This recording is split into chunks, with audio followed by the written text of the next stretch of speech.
Welcome back to Meaningful Whispers. Tonight you wander into a gaslit room thick with the faint scent of polished wood, candle wax, and something intangible, like the echo of forgotten sighs.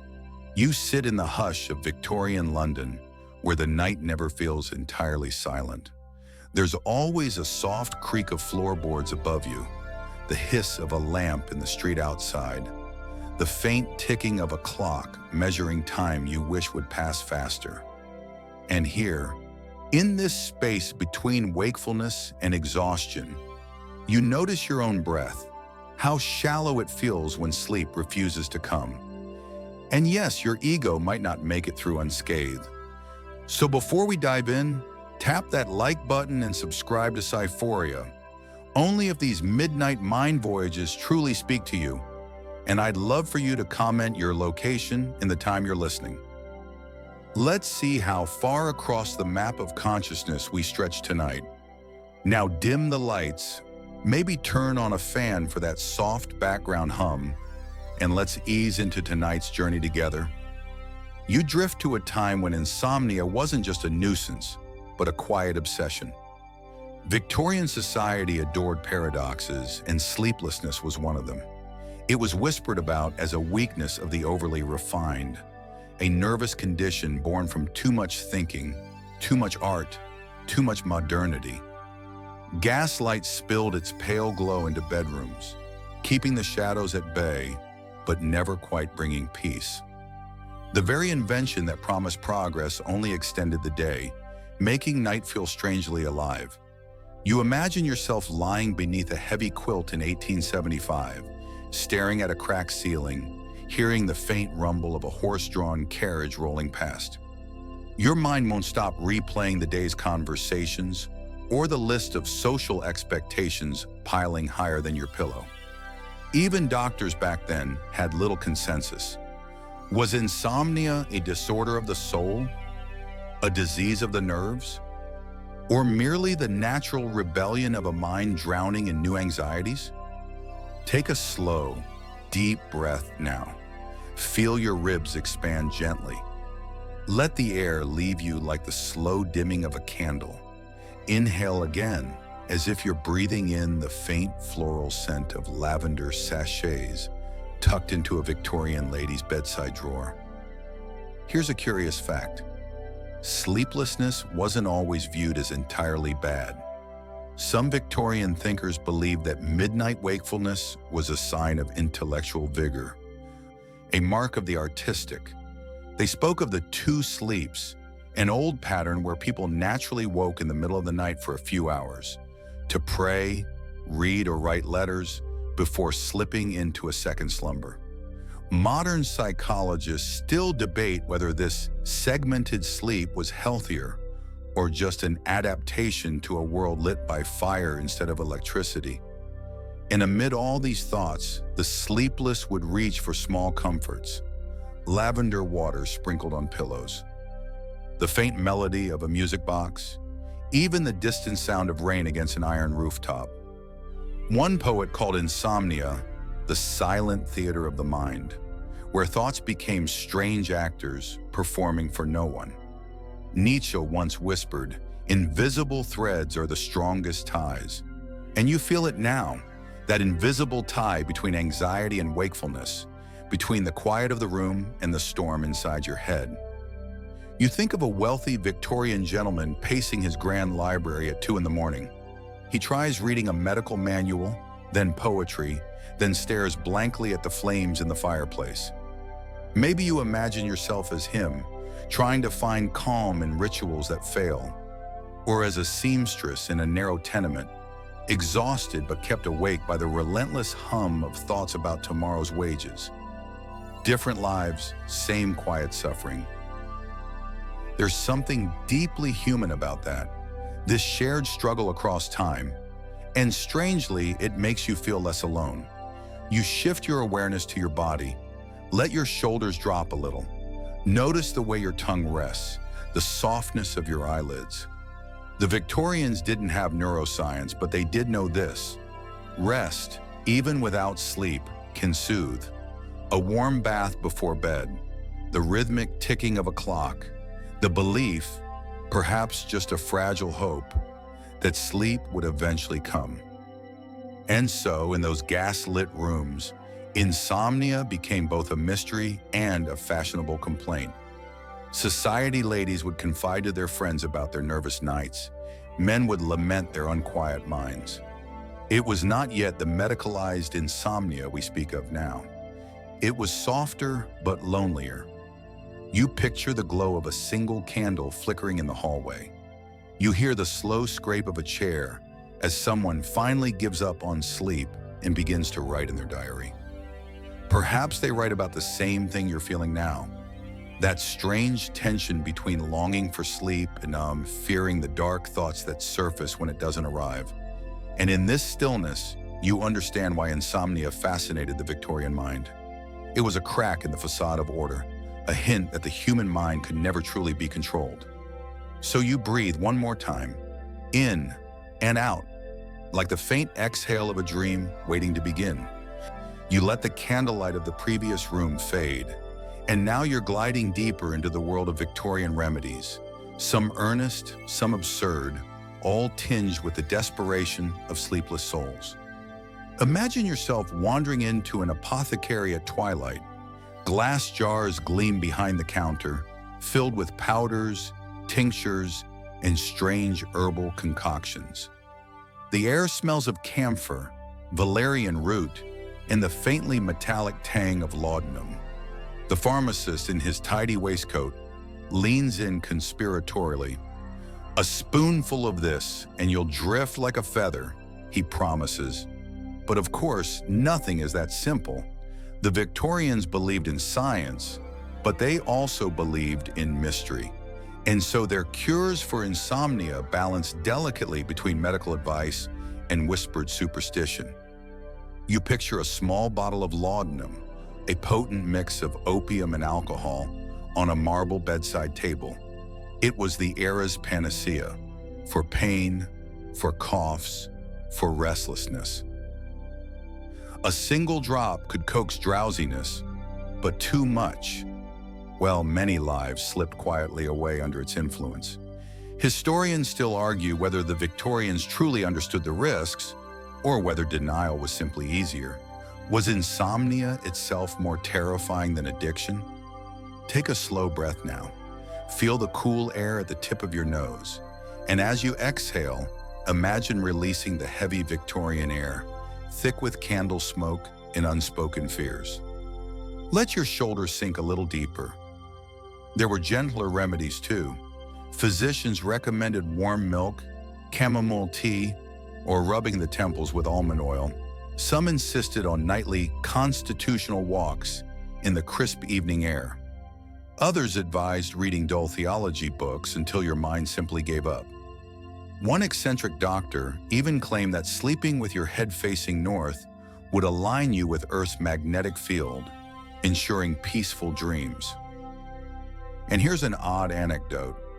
A certain Lady Wilmington reportedly hired a musician to play the same lullaby on a violin at precisely midnight each evening. It worked until the musician quit. She promptly relapsed into sleeplessness. Was it the melody or just the comforting ritual of expecting it? Psychologists still debate the line between placebo and true cure. Nietzsche once said, "There are no facts, only interpretations."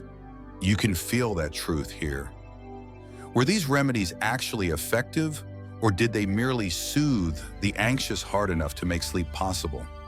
Now imagine the velvet-lined bedroom of a Victorian socialite. The curtains are heavy, blocking the moonlight. On her bedside table rests a stack of handwritten sleep diaries documenting each restless hour. Insomnia became a kind of obsession, cataloged, analyzed, but never fully tamed. And yet in these quiet rituals, there was an elegance, an unhurried willingness to coax the body rather than force it. You pause and notice your own breath again. Inhale, hold for a moment, exhale slowly, let your jaw soften. The Victorians didn't have mindfulness apps, but they understood the rhythm of rituals, how a warm foot bath or a soft prayer could trick the nervous system into yielding. Not everyone believed in medicine. Some turned to superstition, a sprig of rosemary under the pillow, a charm made of moonstone said to ward off restless spirits. Even now, historians can't fully separate the science from the symbolism. Did these talismans help, or did they simply make the dark feel less vast? You wander further into this imagined London night, hearing the clatter of carriage wheels echoing off damp cobblestones. In the shadows, you catch sight of a man stepping out of a gentleman's club, pale and hollow-eyed from another sleepless night. He heads home to his silent townhouse, where a servant will prepare a nightcap, brandy laced with just enough opiate to blur the edges of thought. And for a few hours, sleep comes. But what about those who refused drugs altogether? They sought distraction instead. Some wrote letters to themselves, sealed them, and opened them in the morning, hoping their future self might hold an answer. Others stared at the flickering fire, letting their thoughts become blurred patterns of light and shadow. Victorian newspapers even printed advice columns for the sleepless, offering both practical and poetic guidance. If sleep evades you, do not fight. Listen instead to the whisper of the hours and let them speak. And so you breathe, letting that whisper reach you. Imagine the faint creak of a rocking chair in a quiet room, the scent of lavender sachets tucked into crisp linen sheets, the subtle reminder that sleep in any century cannot be forced, it can only be invited. Think too, Wes, of the human contradictions. The same society that invented gaslight to extend productivity also lamented the sleeplessness it caused. Progress birthed its own anxieties. You can almost hear the faint irony in their laments.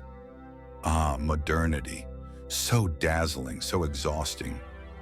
Even now, some cures feel strangely timeless. Herbal teas, gentle music, the soft embrace of routine. And yet, like the Victorians, we're still searching for the perfect key to unlock the same door. So take another breath. Imagine your own body as a Victorian room, quiet, dimly lit, waiting patiently for rest. Let the tension in your chest dissolve like ink in water. Feel your pulse slow. The past, for all its peculiarities, holds this quiet truth. Even sleeplessness has its rhythm, its strange poetry, its silent invitation to reflect. And in that reflection, you begin to sense the faint outline of sleep waiting just beyond the horizon. You drift further now, leaving the apothecaries and quiet drawing rooms behind, stepping into the deeper corridors of Victorian science. Here, the cure for insomnia takes on a more experimental, almost theatrical form.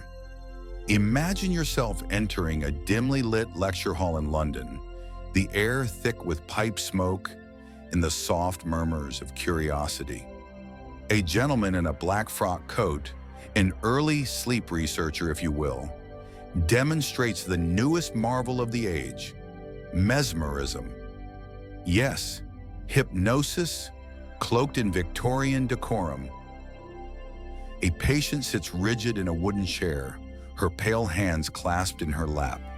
The mesmerist waves his fingers in slow arcs, whispering in a voice like silk.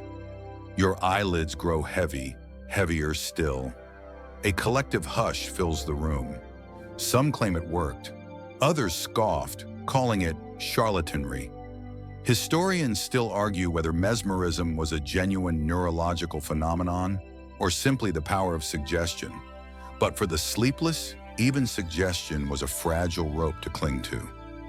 Take a slow inhale now.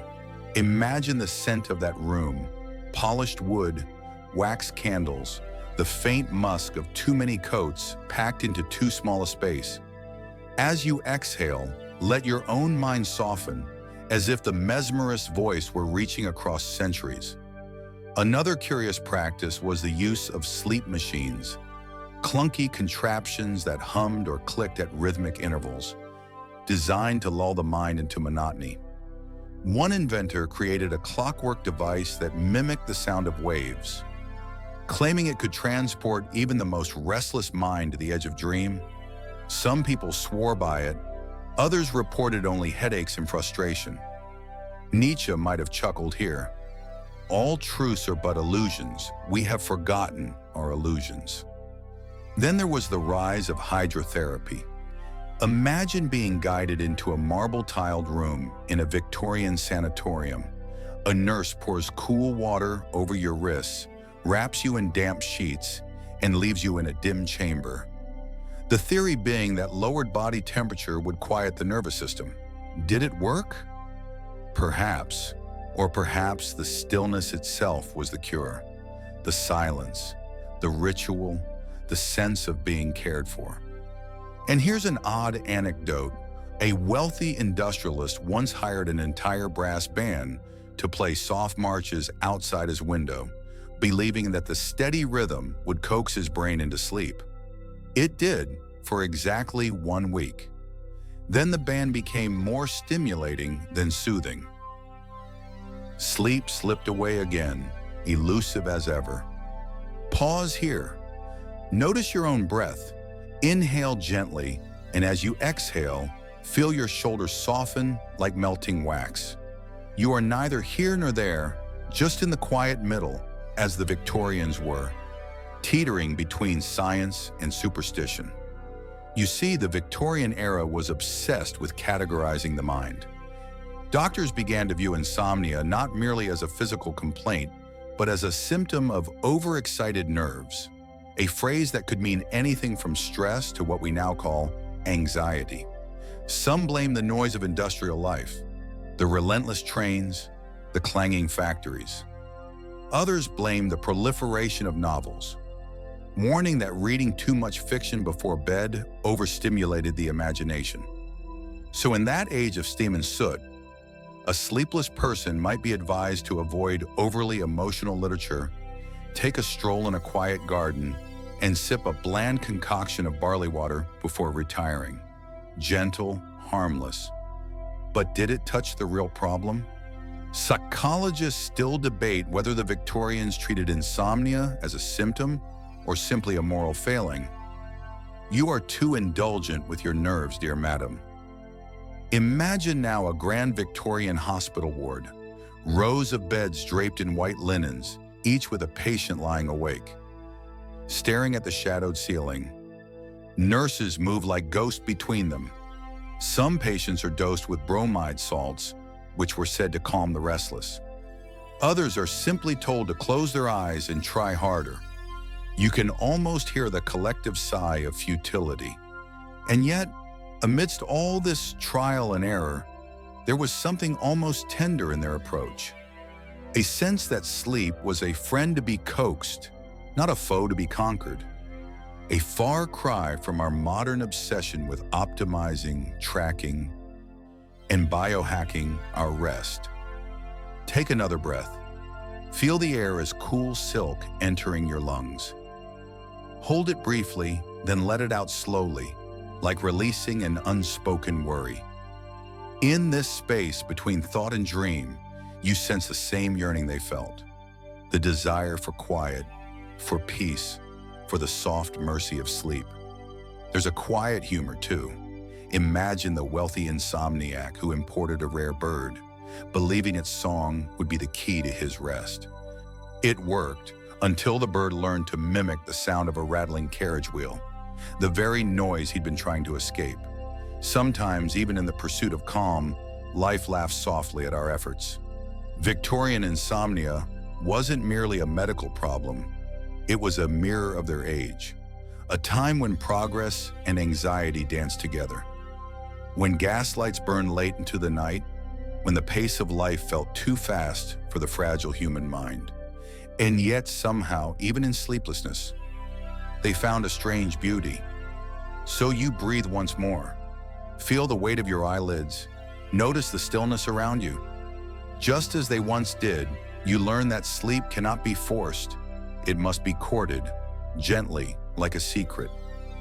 And as you let that truth settle, you prepare to step even deeper into the strange and silent heart of Victorian nights.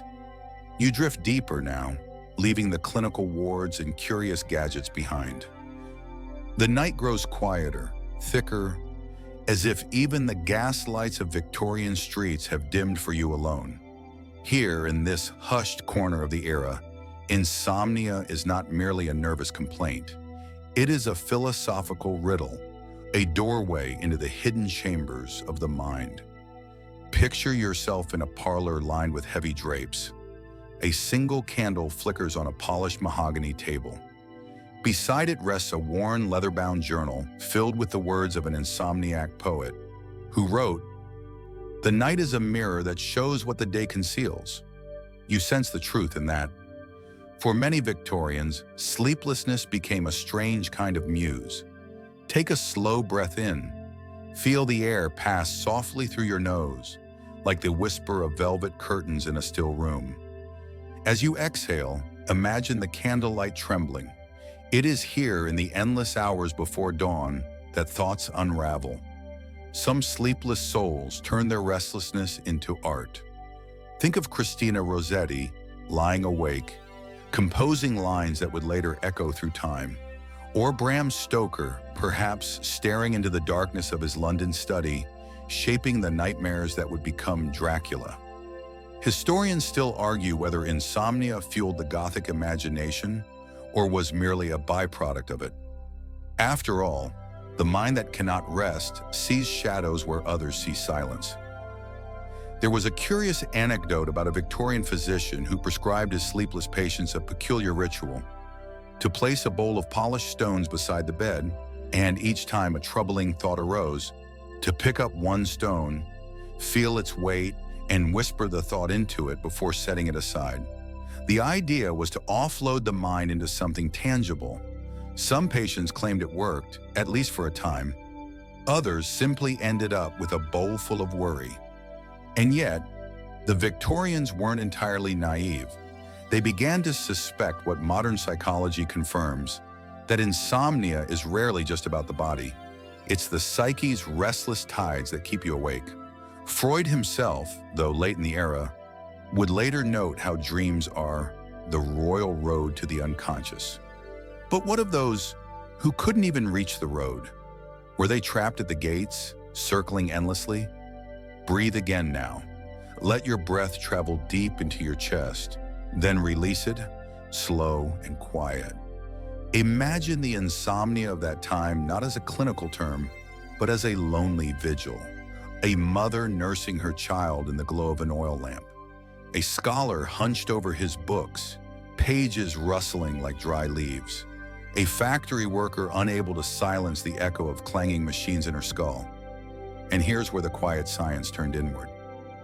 Some Victorian doctors experimented with what we now call sleep hygiene, a concept still alive today. No late-night tea, no heavy discussions before bed, only calm routines. But others pushed stranger remedies. One eccentric researcher recommended gazing at a slowly spinning spiral painted in black and gold. He swore it induced a trance-like calm. Did it truly help? Or was it merely distraction masquerading as cure? No one agreed. Nietzsche's words echo faintly here. When you gaze long into the abyss gazes back. In the sleepless hours, the Victorians often felt the abyss gazing. Some found comfort in prayer, others in the steady rhythm of their own breathing. A few even embraced insomnia as a mystical experience, a way of touching something beyond the material world. Another peculiar story drifts through your thoughts. A sleepless widow in Bath hired a professional watcher, a woman who would simply sit in her bedroom all night, knitting silently, just so the widow wouldn't feel alone in her wakefulness. It wasn't medicine, but it worked. The widow eventually slept, lulled by the soft rhythm of needles clicking. Pause now. Feel your own body, the gentle weight of it. Let your shoulders sink deeper, as though you too had someone quietly watching over you. And isn't that the heart of it? The Victorian insomniac, for all their remedies and rituals, often just longed for safety, a sense that they weren't alone in the dark. Modern psychology would agree. Much of sleeplessness is the mind's way of scanning for threats, even when none remain. The Victorians didn't have the words for hyperarousal or circadian rhythms, but they sensed it. They sensed the deep animal need for reassurance, so they built layers of ritual around bedtime. They drank warm milk. They folded their clothes with care. They wound their clocks as if winding time itself into a manageable shape. These small acts became talismans, ways to convince themselves that sleep would come. And yet, insomnia persisted, a stubborn ghost that haunted even the wealthiest, the wisest, the most devout. It was a reminder that despite their machines and their philosophies, there were still realms of the human condition beyond their control. You breathe again now. In, soft and quiet. Out, slower still. Let yourself feel the edge of that same mystery, the place where wakefulness meets the dark unknown. Because the Victorians understood, in their own way, that insomnia was never just about the night, it was about the self. The quiet parts of you that only speak when the world goes silent. And as you lean into that thought, the darkness grows softer, more forgiving, and you prepare to drift even further toward the final, most intimate layers of Victorian sleep lore.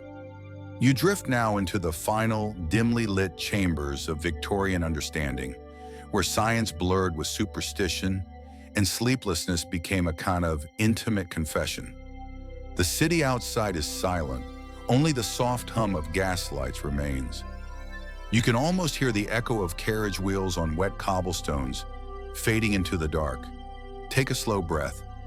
Let it fill your rib cage like the rising tide.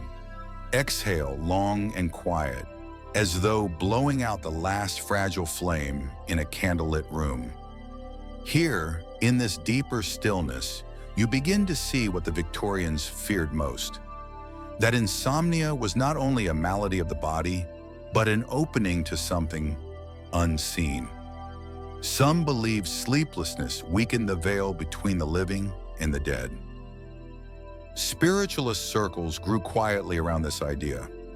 Seances were often held at midnight, not because ghosts preferred darkness, but because the insomniac mind was already softened, stretched thin by exhaustion. In that half state between waking and dreaming, they said you were more open to whispers from beyond. There's a story of a London gentleman who hadn't slept for 11 nights. Desperate, he attended a seance in Bloomsbury. The medium instructed him to close his eyes and listen. What he heard, he later claimed, was the voice of his long-dead mother telling him simply, "Rest, child."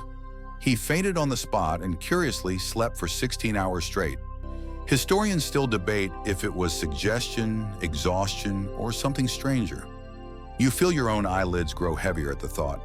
Let them flutter just a little, like the wings of a moth near a gas lamp. Then open them gently again in this quiet, imagined room.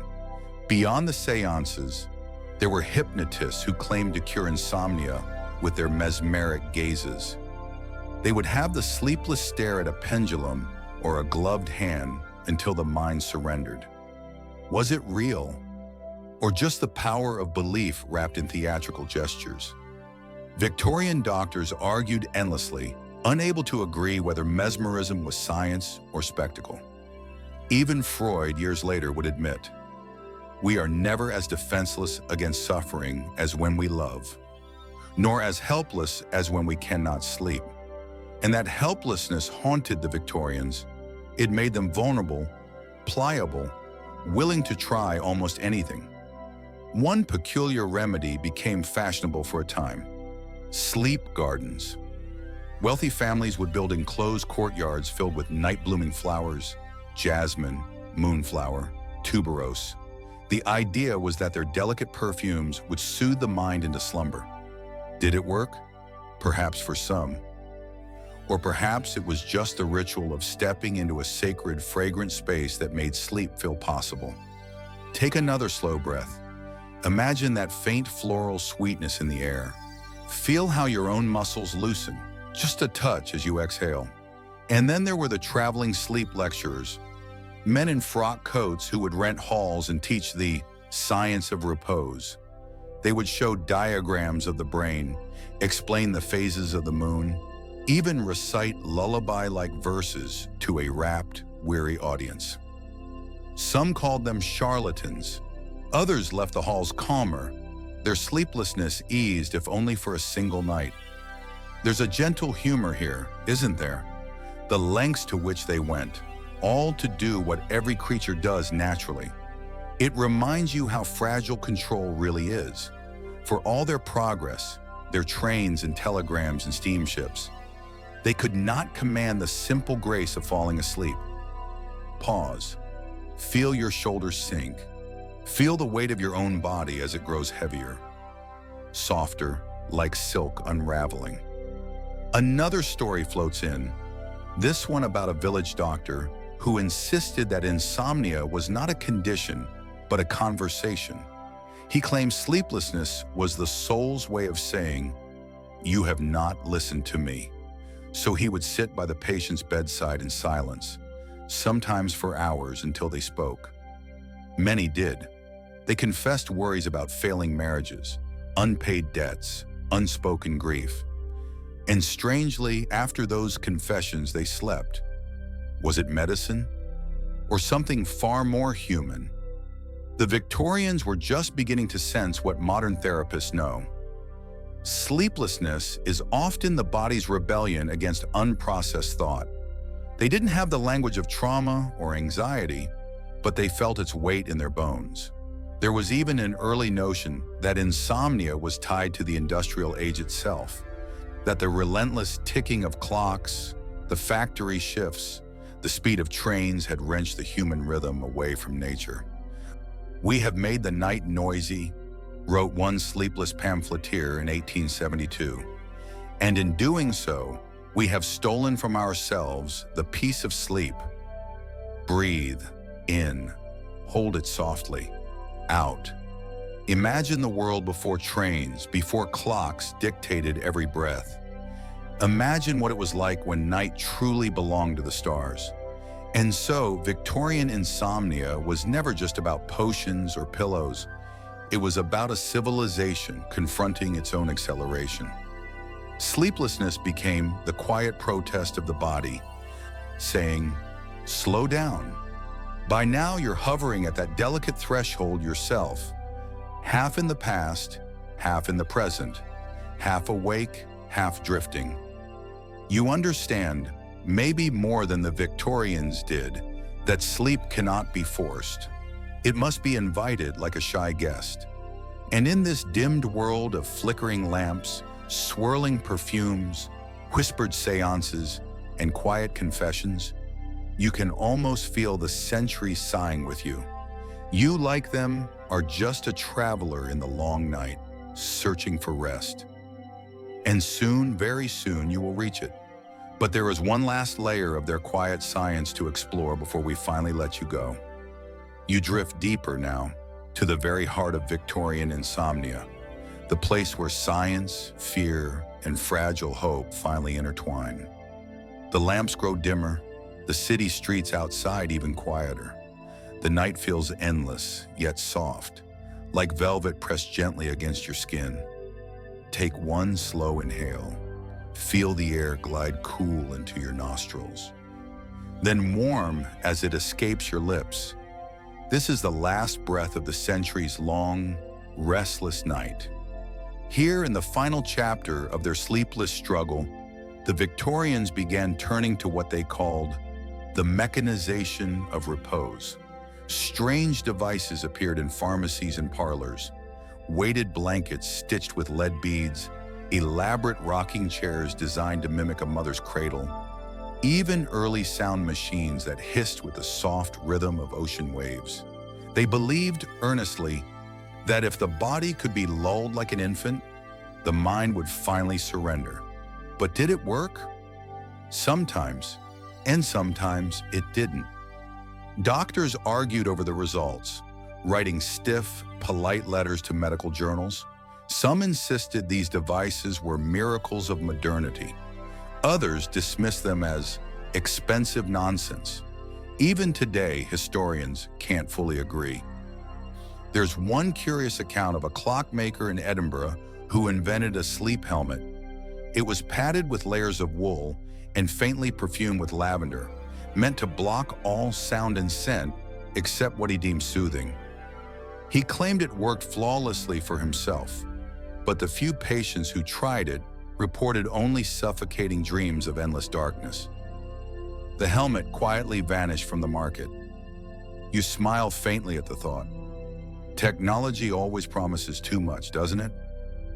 It offers the illusion of control over the most uncontrollable things. We live in the shelter of our illusions, Nietzsche once wrote, and the Victorians, perhaps more than anyone, built such shelters with exquisite care. Pause now. Let your own eyelids close halfway. Feel the faint weight there, like petals folding at dusk. And still, amid all the strange inventions, some Victorians returned to the simplest cure of all: ritual. Nightly routines became sacred. Closing heavy drapes, warming milk, setting a particular book by the bedside. These small gestures were more than habit. They were spells of reassurance. Sleep, they believed, would come if only the body felt safe enough. This is where the quiet science finally met the quiet soul. Insomnia was no longer seen purely as a medical failure, but as a mirror, reflecting worry, desire, even guilt. Doctors began suggesting gentle evening walks, silent prayer, soft music. They stopped fighting the sleeplessness and began learning from it. There's a story of a woman named Eleanor Ashcroft, a poet who wrote by candlelight through countless nights of wakefulness. She refused laudanum, refused even the comforting weight of sleep gardens. "My insomnia," she wrote in a letter to a friend, "is my most faithful muse. It keeps me honest." And yet she lived to old age without ever finding what most called a cure. Did she suffer, or did she simply live differently? And here lies the final ambiguity. Were they healing insomnia, or merely reshaping their relationship to it? Did they ever truly understand it? Psychologists still argue, even now, perhaps sleeplessness is not something to erase, but something to listen to. Let yourself breathe again, longer this time. Feel the space it creates inside you. Let your body sink deeper into the quiet. Even the grandest Victorian homes eventually went still, after all the restless hours. After all the devices and rituals, there came a moment when even the most stubborn eyes closed. Sleep always won, eventually. And when it did, it was not with a shout, but with a whisper. You see, their story is your story too. Every restless night has its own history, its own map of thoughts and fears. And like them, you are learning that rest cannot be demanded. It must arrive gently, like the tide creeping over sand. So imagine now that you are in one of those candlelit Victorian rooms. The drapes are heavy, the bed is soft. The faint scent of jasmine drifts in from a hidden garden. Outside, the carriages have stopped. The clocks tick more slowly, and there is nothing left to do. One more breath. In. Hold it lightly. Out.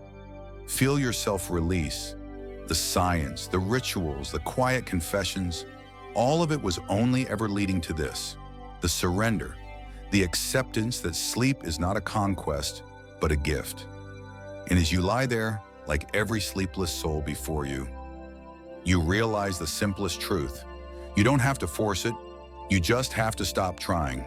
Now let go. And so we leave the dim corridors of Victorian nights behind. Their remedies, their strange devices, their whispered fears, they're all just echoes now. But they taught something worth carrying forward. Sleeplessness is not an enemy, it is a teacher. It shows you the weight you're holding, the thoughts you've hidden away, the pace you've been forcing upon yourself. If you listen, you'll find there's always a reason the mind stays awake. Sometimes it's grief, sometimes it's excitement, sometimes it's simply the body reminding you that you are not a machine. And that's okay. You are allowed to pause, you are allowed to rest. So as you lie here in the hush of your own room, take a slow inhale one last time. Notice the way the air feels cooler as it enters, warmer as it leaves. Feel your shoulders melting into the bed, your arms soft and weightless. Let your jaw unclench. Let the day drift farther away, like a boat fading into the mist. You are safe. You are here. And even if sleep doesn't come instantly, it will come, because it always does, like a tide that never forgets the shore. Good night, dear traveler of the restless hours. May your dreams tonight be gentle, quiet, and full of the peace the Victorians sought so desperately.